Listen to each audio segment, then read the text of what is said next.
Hey guys, welcome to segment 2 of Eating Sunshine. My name is Karen Shakir with Davis Taylor International Real Estate and Travel.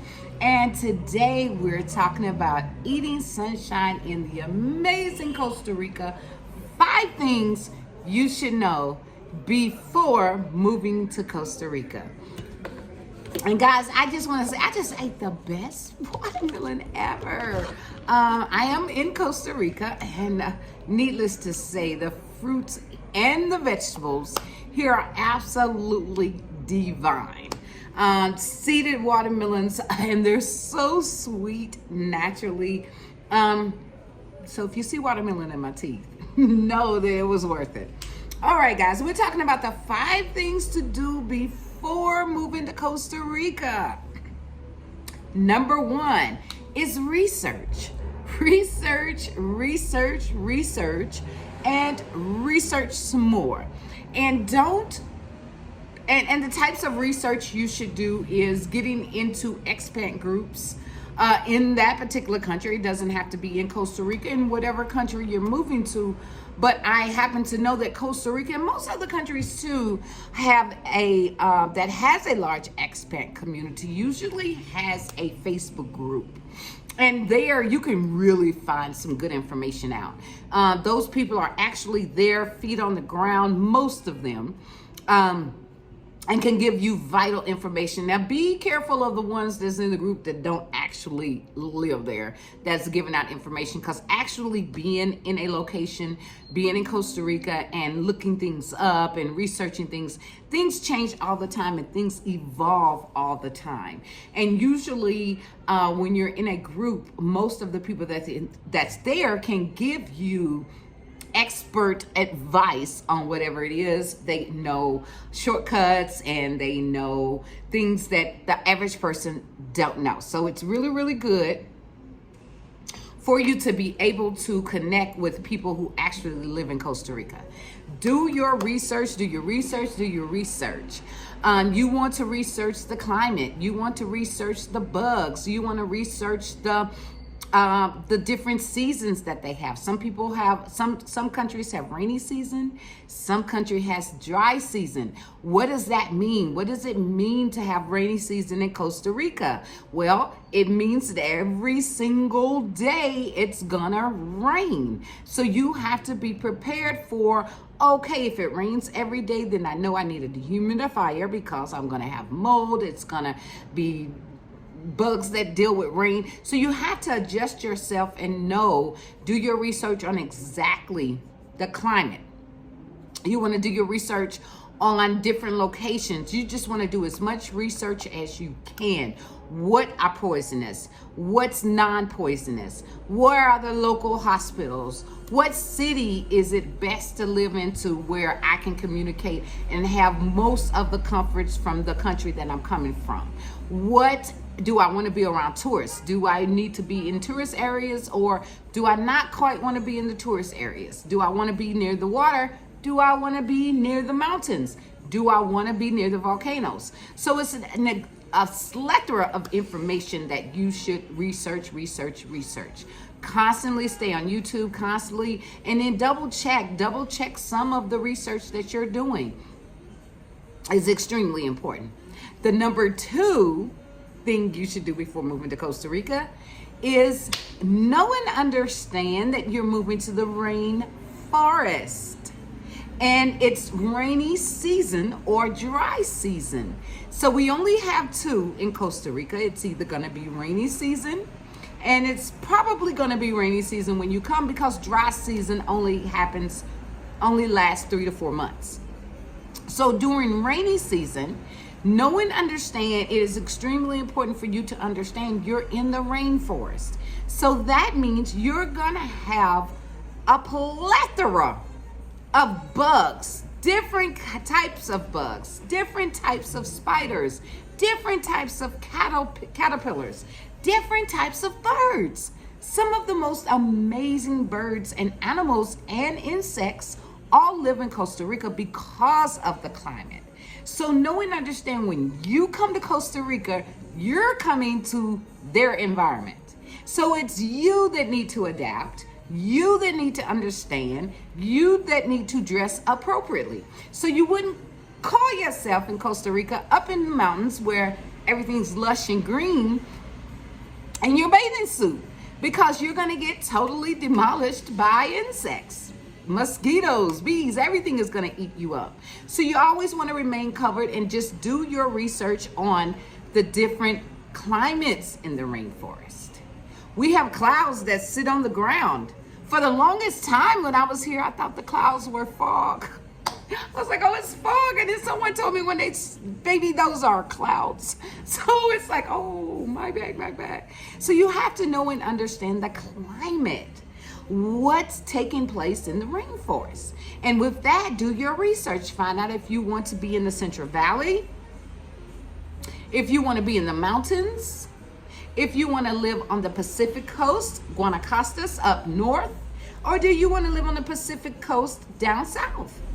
Do you want to live on the Caribbean side? What does it entail on the Caribbean side? I know when I visit the Caribbean side, I go and I come back and I love the Caribbean side, but in the Caribbean side, you're going to be taking a shower 3 or 4 times a day. It's so humid. It's beautiful. Some of the most amazing beaches, but you're going to be taking a shower. Another thing about the beaches, don't come to Costa Rica thinking all the beaches are going to be like Caribbean beaches.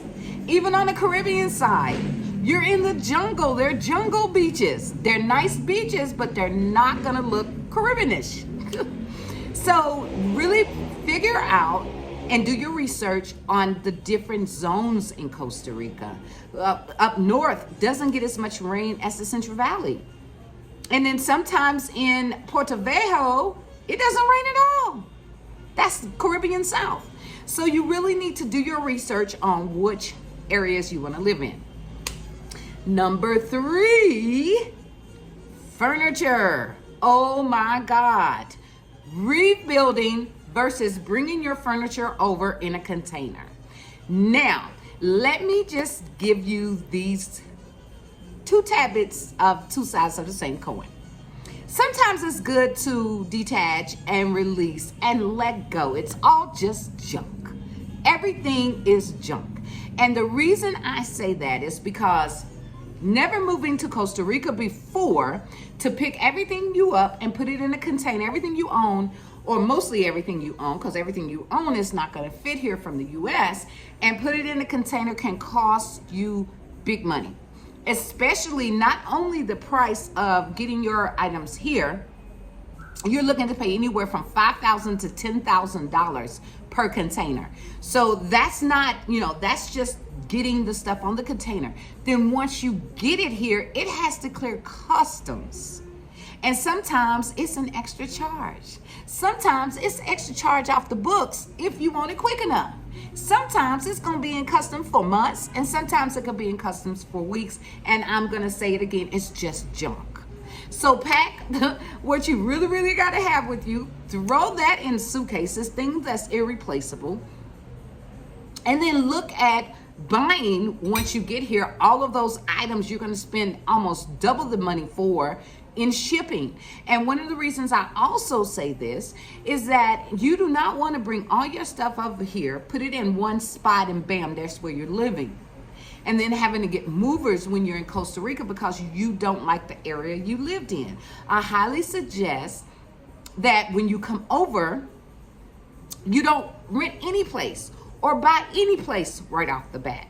The one thing you should do is Airbnb hop and just see which areas you like to live in, because it's a vast, people say it all the time, I want to live by the beach. Well, you need to go by the beach and see if you really want to live there, and before they get here. And then when they come, it's like, oh, I can't, So Airbnb, fully furnished, allows you time to breathe. It allows you time to really get in focus on where in Costa Rica you want to live.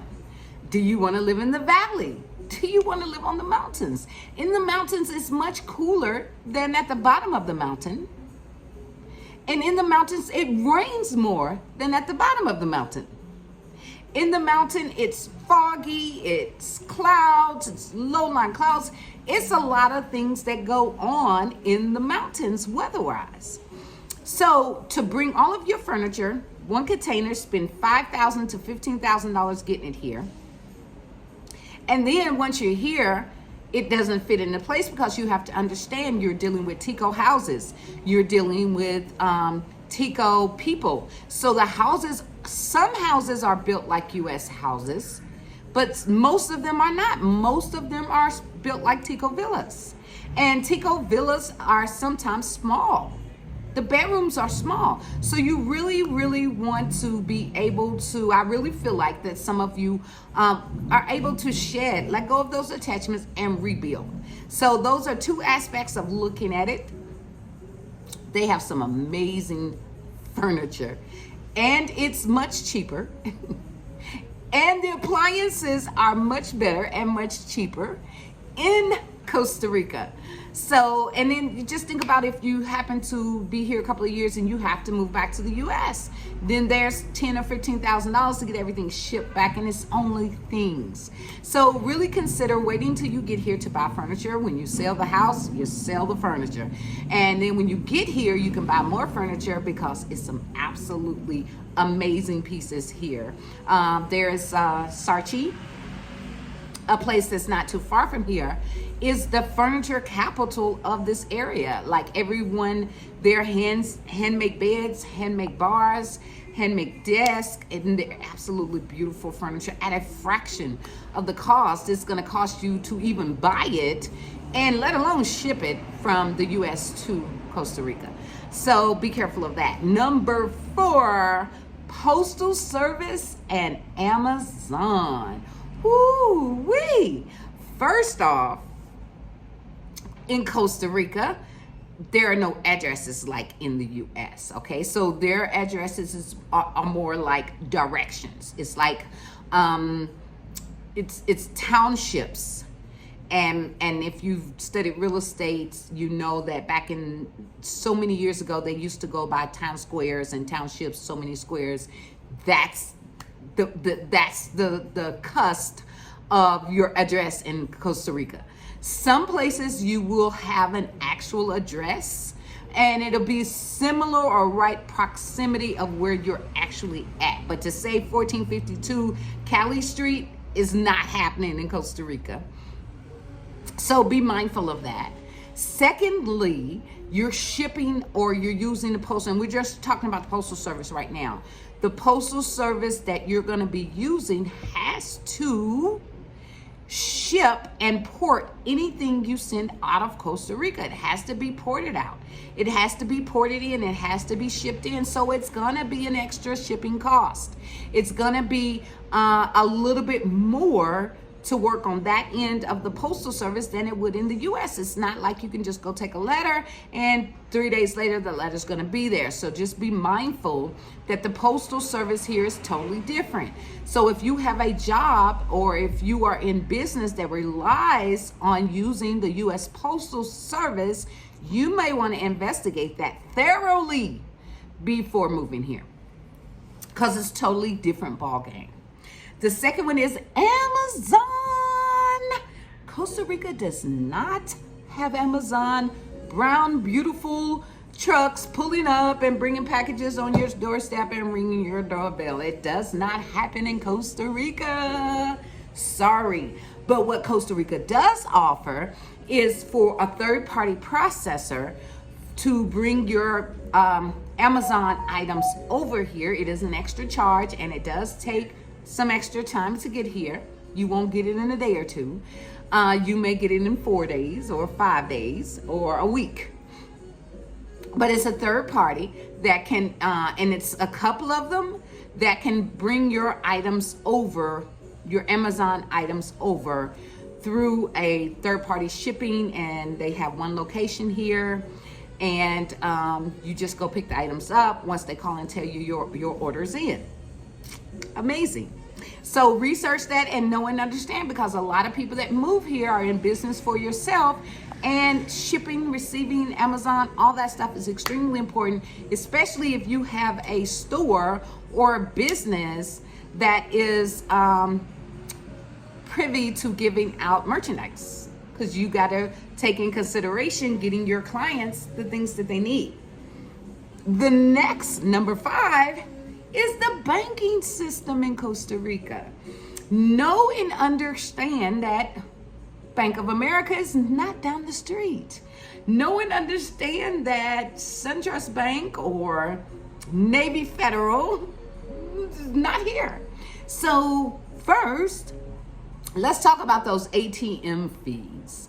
And I do want to say this because this is the plus side of it. Almost on every corner, a lot of major places you can find ATMs. ATMs are vast. They're not hard to find. They're everywhere. And in the ATM, you can get US dollars and you can get colones. And colones is the local money of the Costa Rican dollar. You can get either one in whichever denominations, just like the regular ATM. If you want $90 US, you can get $90 US. If you want 90,000 colones, you can get 90,000 colones. So let's just put that out there first. However, there are major fees in using your American ATM card in Costa Rica. So along with the fees that your bank is already going to charge you for being on foreign country using a foreign ATM, that most of the ATMs around here charge anywhere from $5 to $9 per ATM transaction. Ooh, I don't think you heard me. $5. So if you just need $20, you're going to have to spend 10 to get the 20. So keep that in mind. Also, Bank of America for sure, because they did me this way, and I did my due diligence. I went to Bank of America before I left the US, and I'm like, yo, Bank of America, I am about to leave and go to Costa Rica. Am I going to pay any fees? Are there going to be any penalties? Do I need to let you know that I'm going to be out of the country? Yada, yada, yada. Bank of America, no, you don't have to let us know. We have sister banks in Costa Rica. They check. Well, and then I asked, could you tell me what the sister bank is? And I can't remember, but I didn't get an answer from the bank teller at that time. I don't think she knew, or she had to look it up. But long story short, if they do have a sister bank in Costa Rica, that's one of them sisters you don't even talk to. You really don't even like her. And you're not even really sure she's your sister, okay? Because when I got here, I'm just moving and grooving, ordering Ubers, swiping my card, using my card because I wasn't familiar with the colones or where to even buy the colones yet. Which you don't want to get colones in the airport when you land. Keep that in mind. But so I just used my ATM, my debit card from my checking account. Well, all of a sudden, probably 3 weeks after I had been here, something said, check your account.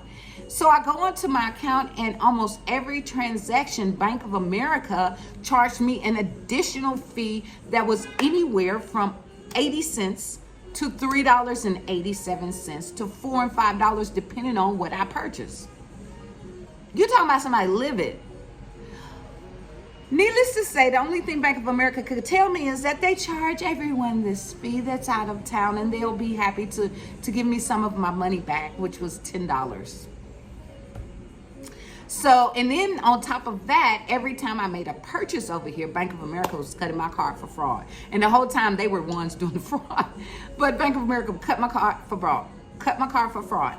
Cut my card for fraud. And keep in mind, at that time, I did not have a Costa Rican phone. Now, the service that I particularly had didn't work so well with Claro, which is the local Costa Rican service.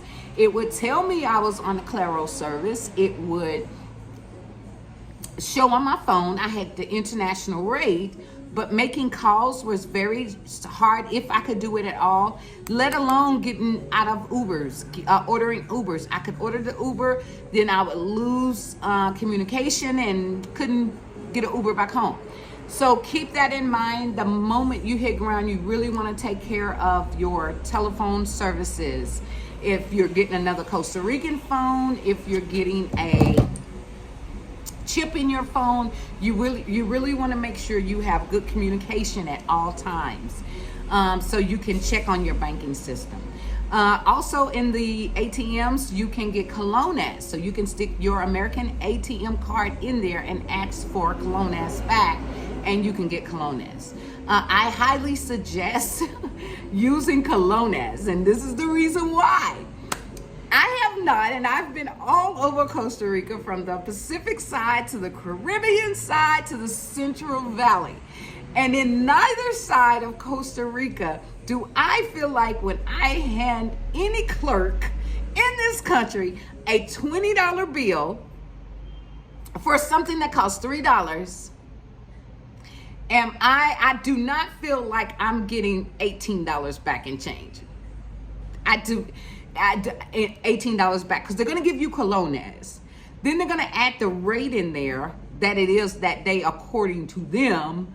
It just seems like your change from a $20 is just going to be dwindling down to nothing. Okay, so you want to keep that in mind, and always keep colones on you, and don't use US dollar bills. They take US dollar bills almost every place, and I have noticed lately, and I don't know if something's going on with the US dollar bill in Costa Rica, but I've known a lot of places that I've go to, and I've hand them American money, which so much so I have stopped. They will like look at it just to make sure it's not counterfeits. Most times they have to leave the register and go to the back room, and I guess they're talking to a manager. Then they'll come back with the $20, and then they got the calculator out trying to figure out the rate. It is a hassle. So I just usually don't use the American dollar unless I'm paying something really, really large like my rent. Then I use the American dollar for that. But other than that, guys, that is my 5 things to do before coming to Costa Rica. Figure out about that banking system. Know and understand these ATMs. They're here, but they're going to come with a steep price. All right, guys. Karen Shakir with Davis Taylor International Realty and Travel. And we're out of here. Having an amazing day in Costa Rica. Can't wait till you get here.